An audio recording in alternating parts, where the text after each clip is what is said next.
The town of Waterberry, Connecticut, lay sprawled under the achingly blue sky, an everyday canvas of comings and goings, small victories and losses, births and deaths. Yet John Thornfield saw more than the mundane and the ordinary. His seasoned eyes scanning beyond the surface, where shadows danced and secrets hid. Thornfield, a man worn by age and strife, stood at the edge of the bustling town. His countenance bore an understated gravity, graying hair pulled back from a face lined with wisdom and sorrow. He was quiet, the kind of man you could easily overlook, but whose depths were profound once plumbed. He arrived in town armed with a battered notebook, a camera, and a history seared with trauma. Bipolar disorder had been his unwelcome companion for years, coloring his world in broad strokes of light and dark. Still, he stood resilient, his journalistic quest for truth a beacon against the tumultuous tide of his past. As he navigated the narrow cobblestone streets, he caught snippets of conversations laden with everyday concerns, grocery lists, and school events. Yet a peculiar unease hung heavy, a silken thread weaving itself into the fabric of Waterberry's everyday life. It was subtle, like a low hum in the background, discernible only to the keenest observers. He found himself drawn towards the heart of the town, to the weathered structure of the local library. Its ancient facade was etched with the passage of time, like an old parchment filled with silent stories. Inside, amid the dust-tinged scent of old books and the soft rustle of turning pages, he found a treasure trove of Waterberry's history.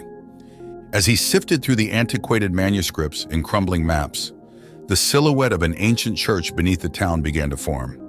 It was a relic from an age long forgotten, its history buried beneath layers of time, much like the ruins themselves. This was the secret that lay beneath Waterberry, a secret whispered in hushed tones and veiled in fearful glances. Over a cup of lukewarm coffee at the local diner, he confronted the town historian, an elderly woman named Agnes. She was reticent at first, her gaze clouded with unease, but with his gentle insistence and genuine curiosity, she relented. The church was old, very old, she murmured, her voice barely audible above the diner's steady murmur. Something happened, long ago, I don't know what, but they say the earth swallowed it.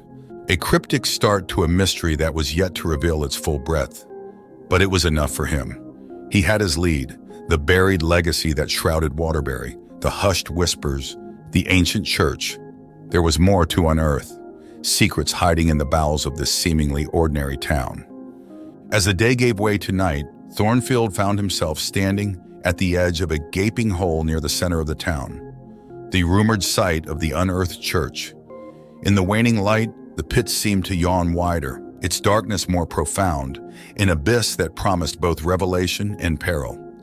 As he stared into the void, he felt the stirrings of an ominous unease.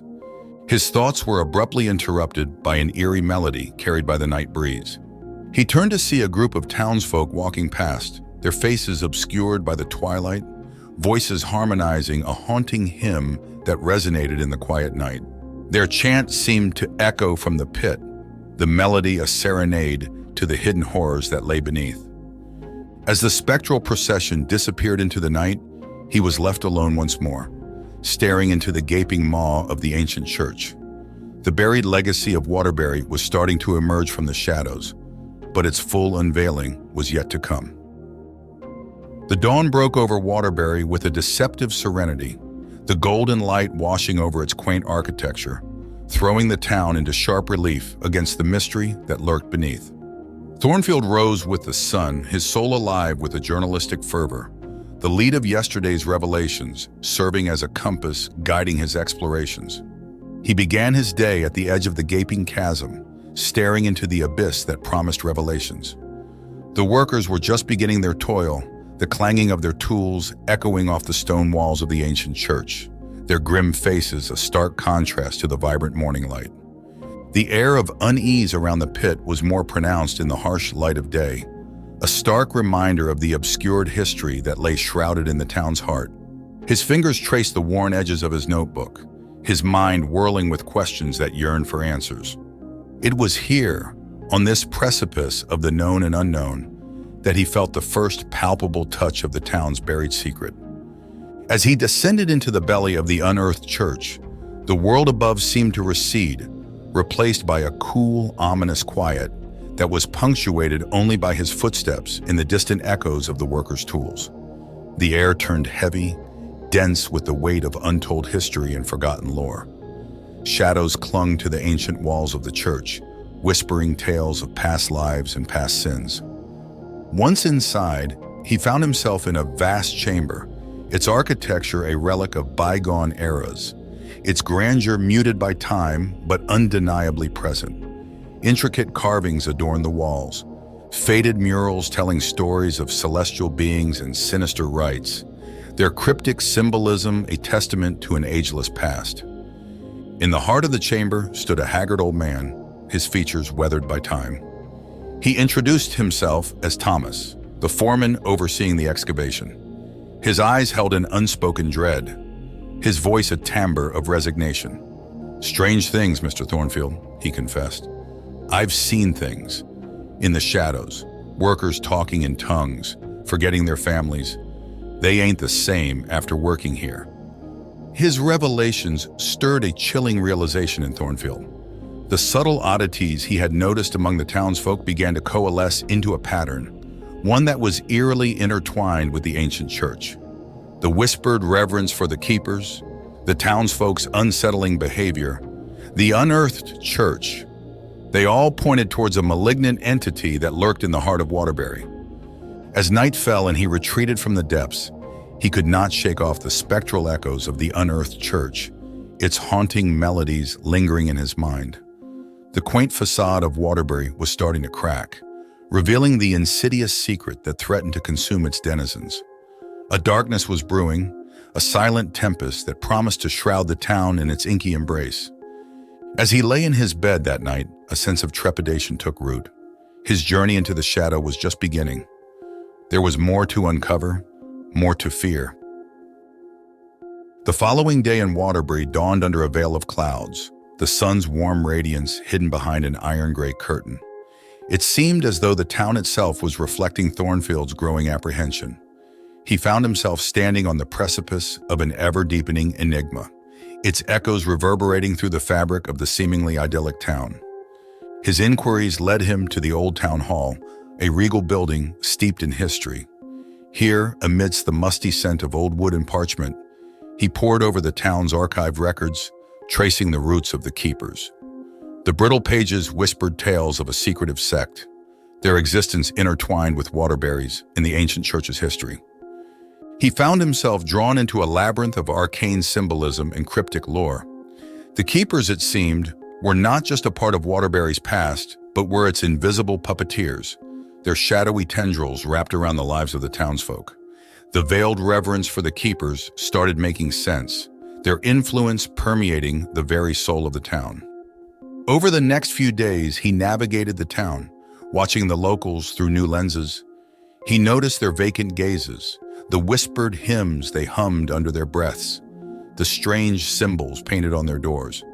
His conversations with the townsfolk were littered with coded language and hushed reverence, painting a chilling picture of an insidious cult.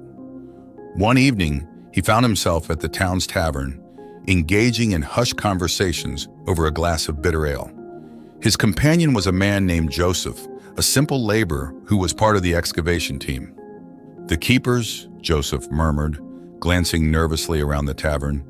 "They watch over us, protect us." His eyes held a disconcerting mix of fear and adulation. His words, uttered in a near whisper, echoed the sentiment of the town, a terrifying blend of reverence and dread. As he delved deeper into the enigma of the keepers, he found himself drawn into a nightmarish vortex. It was as if an unseen curtain was being slowly drawn back, revealing the monstrous tableau that was Waterberry. The ancient church, the strange symbols, the fearful reverence, they were all pieces of an intricate puzzle. With each passing day, he felt the cold grip of the keepers tightening around Waterberry. It was a chilling realization, the sensation akin to a creeping shadow at the edge of his vision. It seemed as though he was a solitary beacon of sanity in a town spiraling into a maelstrom of madness. As he lay in his bed that night, he could not shake off the spectral echoes of the day's revelations. The quiet ticking of his bedside clock seemed to mimic the soft whisperings of the town, a relentless drone that bore into his mind. Waterberry was not just under the Keepers' influence, it was embraced in their sinister clutches. Yet his relentless pursuit of truth prevailed. He was standing at the threshold of a haunting revelation, one that was steeped in the throes of the unfathomable. In the following days, a palpable transformation fell over Waterberry.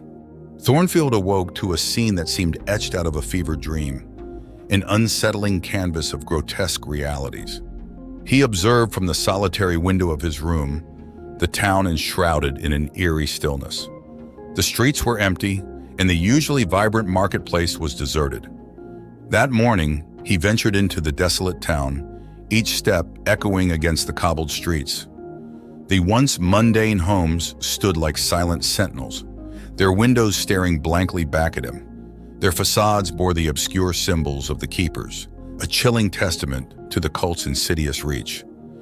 As he journeyed through the heart of the town, he encountered several of the townsfolk. They were transformed, their formerly warm faces now blank and distant. Their voices echoed with cryptic phrases, their gazes vacant, as if they were mere vessels for a will not their own. He felt a chill creep down his back, the eerie spectacle before him, stark against the reality he had known. His venture led him to the edge of the gaping chasm, the excavation site of the ancient church. The workers were gone, replaced by a haunting quiet that seemed to hum with an unseen energy.